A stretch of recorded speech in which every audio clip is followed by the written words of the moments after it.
हवन में आहुति देते समय क्यों कहते हैं स्वाहा? अग्निदेव की दायिका शक्ति है स्वाहा। अग्निदेव में जो जलाने की तेज रूपा दायिका शक्ति है वह है देवी स्वाहा का सूक्ष्म रूप है। हवन में आहुति में दिए गए पदार्थों का परिपाक भस्म कर देवी स्वाहा ही उसे देवताओं का आहार के रूप में पहुँचाती है, इसलिए इन्हें परिपाकरी भी कहते हैं। सृष्टि काल में परम ब्रह्मा परमात्मा सोम प्रकृति और पुरुष इन दो रूपों के प्रकट होते हैं। ये प्रकृति देवी ही मूल प्रकृति या प्रथमा कही जाती है। ये आदिशक्ति अनेक लीला रूप धारण करती है। इन्हीं के एक वंश से देवी स्वाहा का प्रादुर्भाव हुआ, जो यज्ञभाग ग्रहण कर देवताओं का पोषण करती है और स्वाहा के बिना देवता को नहीं मिलता है। भोजन सृष्टि के आरंभ की बात है। उस समय ब्रह्मा लोक यज्ञ में देवता के लिए जो हवनीय सामग्री अर्पित करते थे वह देवताओं तक नहीं पहुंचाई पाती थी। देवताओं का भोजन नहीं मिल पाता था, इसलिए इन्होंने ब्रह्मा लोक में जाकर अपने आहार के लिए ब्रह्मा जी से प्रार्थना की। देवताओं की बात सुनकर ब्रह्मा जी ने भगवान श्री कृष्ण को ध्यान किया। भगवान के आदेश पर ब्रह्मा जी देवी मूल प्रकृति की उपासना करने लगे।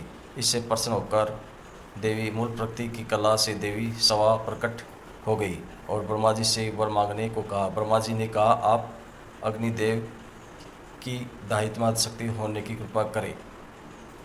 आपके बिना अग्नि आहुतियों को भस्म करने का असमर्थ है। आप अग्निदेव की ग्रह स्वामिनी बनकर लोक पर उपकार करें। ब्रह्मा जी की बात सुनकर भगवान श्री कृष्ण में अनुरूप देवी स्वाहा उदास हो गई और बोली, पर ब्रह्मा श्री कृष्ण के अलावा संसार में जो कुछ भी है सब ब्रह्म है। तुम जगत की रक्षा करते हो। शंकर ने मृत्यु पर विजय प्राप्त की है। शेषनाग संपूर्ण विश्व को धारण करते हैं। गणेश जी सभी देवताओं में एक अग्रपूज्य हैं। यह उस भगवान श्री कृष्ण की उपासना का भी फल है। यह कहकर वे भगवान श्री कृष्ण को प्राप्त करने के लिए तपस्या करने चली गई और वर्षों तक एक पेड़ पर खड़ी होकर उन्होंने तप किया।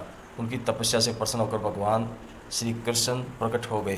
देवी स्वाहा के तप पर अभिप्राय को जानकर भगवान श्री कृष्ण ने कहा, तुम एक वाराह हलकल्प में मेरी प्रिया बनोगे और तुम्हारा नाम नागनजीती होगा। राजा नागनजीत तुम्हारे पिता होंगे। इस समय तुम दायित्व शक्ति से संपन्न होकर अग्निदेव की पत्नी बनो और देवताओं को संतुष्ट करो।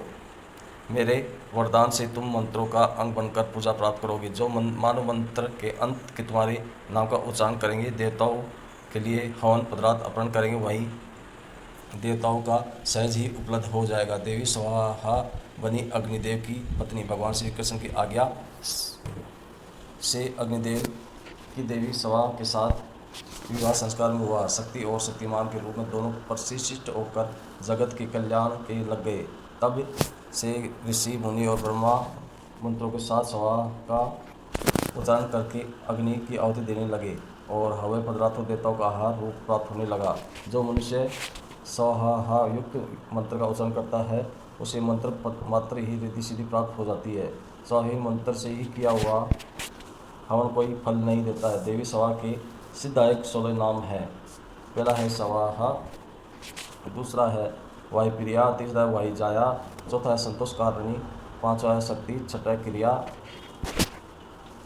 सातवा है कालरात्रि, आठवा है परिपाकरी, नौवा है ध्रुवा, दसवा है गति, 11वां है निर्दयिका, 12वां है दर्शन समा, 13वां है संसार रूपा, 14 है गौर संसार धारणी, 15 है देव जीवनी रूपा और 16 है देव पोषण कारिणी।